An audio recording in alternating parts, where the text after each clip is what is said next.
안녕하세요. 삶의신입니다. 2024년 국가직 9급 공무원 시험이 끝났습니다. 이미 끝났습니다. 국가직 9급은 이제 더 이상 뭐 왈가왈부 뭐 어쩌고 저쩌고 할 필요가 없습니다. 자, 그래서 지금 보니까 대체적으로 문제가 좀 어려웠다. 뭐 이런 분도 있고 또 반대로 너무 쉬워요. 이런 분들은 사실 너무 쉽다고 하시는 분은 매년 나와요. 매년 나오고 자랑하고 하는데 실제 합격 못 합니다. 네, 본인이 쉽다고 하는 거랑 점수 나오는 건 달라요. 그러니까 어떤 분들은 쉬우면 내가 합격하겠지 하지만 쉬우면 다 같이 쉽고 어려우면 다 같이 어려운 거예요. 근데 이제 반대로 얘기하시는 분도 꼭 있어요. 어려운 시험에서 쉽다 그러고 쉬운 에서 어렵다 이렇게 얘기하는데 뭐 결론은 마찬가지예요. 어차피 합격을 해야 끝나는 시험이고 합격 못하고 문제 난이도 따져봐야 아무 필요 없습니다. 따지면 뭐 할 거야? 누가 들어줘요? 안 들어줍니다. 자, 그래서 빨리 털어야 됩니다. 특히 이제 애초부터 성적 자체가 안 나오던 분들이 이 시험 보고 좌절해서 그냥 포기하는 경우가 굉장히 많습니다. 그래서 제가 아침에 블로그를 막 쓰면서 그 생각을 했어요. 그냥 채점 안 해도 될 텐데 그거 하면 뭐 할 거야. 어차피 똑같은 문제는 안 나옵니다. 그리고 나와도 어차피 국가직이 4월 달에 발표를 하기 때문에 필기 합격자가 그럼 그때 맞춰봐도 돼요. 지금 맞춰볼 필요가 전혀 없습니다. 지금은 이제 하던 공부가 만약에 있으면 그냥 그대로 스케줄 따라 가는 거예요. 자, 오늘 시험 봤으니까 내일까지는 좀 쉬고 월요일부터 다시 시작하면 됩니다. 그런데 꼭 과락도 못 넘기시는 분들이 자꾸 채점해요. 뭐 2개 맞았네, 3개 맞았네 이러고 있습니다. 자랑이 아니죠. 굉장히 창피한 일이에요. 그런 거는. 예. 그리고 창피한 게 문제가 아닙니다. 지방직까지 3개월 남았는데 3개월 안에 과락에서 탈출할 수 있느냐? 그 과락에서 탈출하는 게 목적이 아니죠. 뭐가 목적이에요? 합격. 합격할 수 있는 점수까지 가야 되는데 오늘 이 시험으로 인해서 오히려 갈 수 있는 길을 막아버리고 포기. 내년을 또 기대해야 되겠다 하면서 마음을 확 놔버립니다. 그래서 결국은 내년에도 똑같은 일이 똑같이 벌어져요. 3년 연속 과락 맞는 분도 있습니다. 왜 그럴까요? 교훈이 없는 거예요. 시험을 보면 교훈이 생겨서 공부를 진짜 제대로 해야지만 합격할 수 있구나 이렇게 생각을 해야 되는데 역시 난 시간을 짧구나. 시간이 너무 짧았구나. 공부하는 시간이. 네, 공부하는 시간이 짧다고 떨어지는 건 아닙니다. 그렇다고 뭐 2, 3개월 안에 합격한다는 건 말이 안 되는 얘기고 너무 이 시험을 쉽게 생각해도 안 되고 그 다음에 어떤 분들 또 있어요. 기출문제 풀어보고서는 기출문제집을 다 풀어봤어요.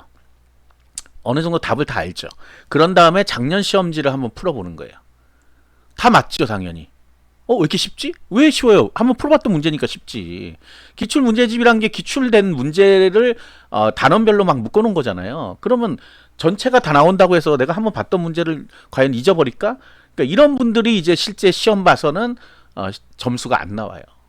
그래서 기출 문제집을 풀고 뭐 2023년도 기출 문제를 통째로 풀었는데 평균 90이 나왔다. 와, 난 공부 안 해도 되겠네. 라고 생각하면 오산이란 거예요. 매년 시험 문제는 다르게 나온단 말이죠.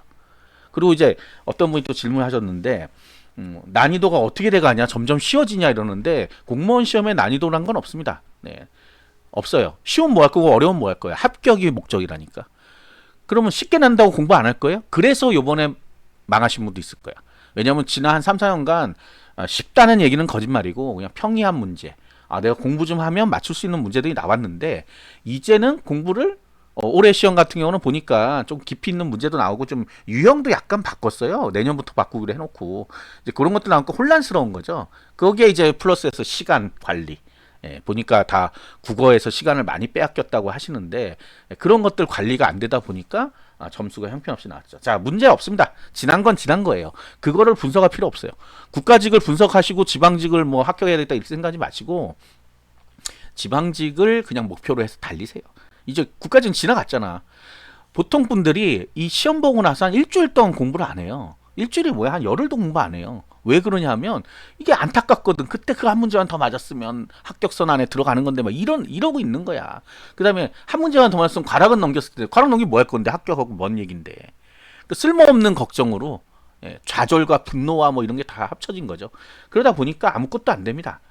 자, 빨리 털고 빨리 시작하시는 분이 어, 다음 시험에서 또 충격 안 받고 이제 끝이지 뭐 지방직 9급 보면 끝이니까 그거를 생각하고 가야 되는데 계속해서 국가직 시험 잘못 본 것만 계속 생각하면 안 됩니다. 이번 거는 이제 교훈을 삼자면 시간 배분하는 거 그 다음에 내가 몰랐던 문제를 어떻게 처리할 거냐의 문제. 아까 어떤 분이 또 그걸 써놨던데, 모르는 문제가 한 두 문제 있었는데, 번호 배분을 보고, 번호가 뭐 1번 3개 뭐 이런 식으로 나올 줄 알고. 근데 그거는 정말 허무한 게, 그럼 자기는 하나도 안 틀렸어요? 100점, 나머지 푼 건 다 100점이야?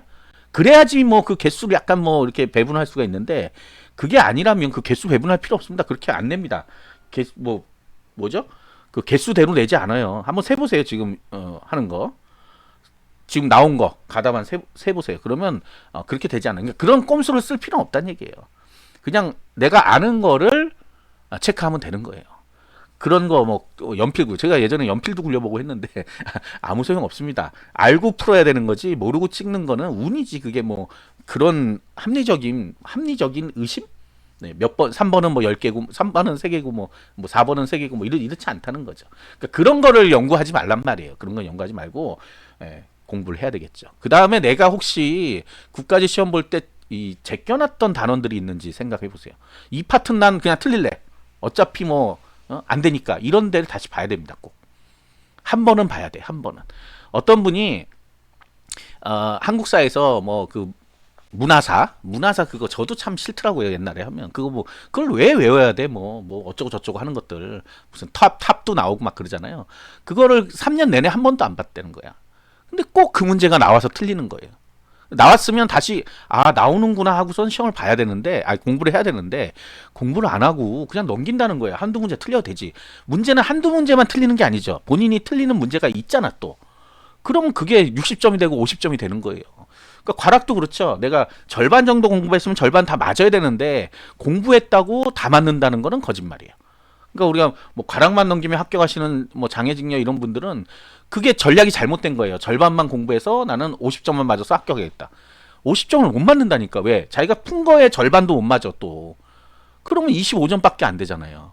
40점이 넘어야 되는데. 그래서 과락이 나는 거예요. 다 해야 됩니다. 다. 전체 범위를 다 해야 돼요. 사실 범위란 게 정해져 있지는 않지만 우리가 공무원 교재를 만드신 분들의 어떤 그 연구와 노력, 연구와 노력이 있잖아요. 어디서라도 한 문제가 나오면 이 책에는 반드시 있어야 된다는.